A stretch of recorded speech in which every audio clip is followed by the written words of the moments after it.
ណែបងអើយមានរឿងអ្វីប្រលឹង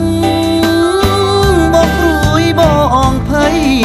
ខ្លាចណាស់តែស្រីនាងខឹងម្ដេចក៏យំមកយ៉ាងនឹងខឹងនឹងបងរឿងអ្វីឬអូនប្រច័ណ្ឌនឹងបងរឿងដែលហុំកន្លងបងឈួតមួយពេលខ្លីតែដល់ពេលនេះបងយល់ច្បាស់ហើយពិសីសូមអូនឈប់មកសង្ស័យគ្មានថ្ងៃក្បត់ស្រីទៀតទេមកលួចពួនយំសំងំយំតែម្នាក់ឯងឲ្យបងចំបែងស្ទើបែងអូឡាហ៊ានវាំងបេះដូងបើសិនជាអូនត្រូវការបញ្ជាក់ប្រាប់ថាសង្ខារបងផ្ញើលើស្រីញញឹមភ្លាមមកណាអូនកុំធ្វើមុខស្រពោនបងហាក់ធ្លាក់អោបជ័យបើអូនញញឹម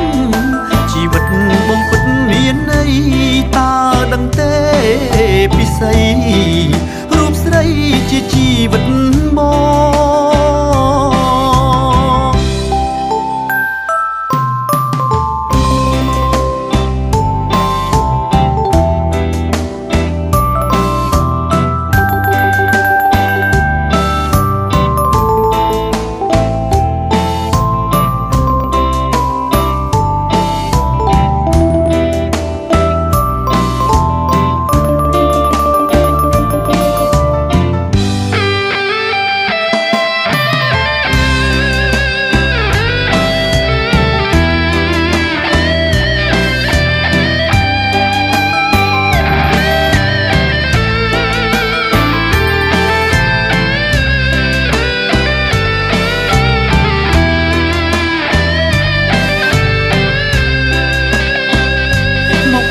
ពួនយំសំងំយំតែម្នាក់ឯងឲ្យបងចំបែងស្ទើបែងអូឡាហ៊ានវាំងបេះដូងបើសិនជាអូនត្រូវកា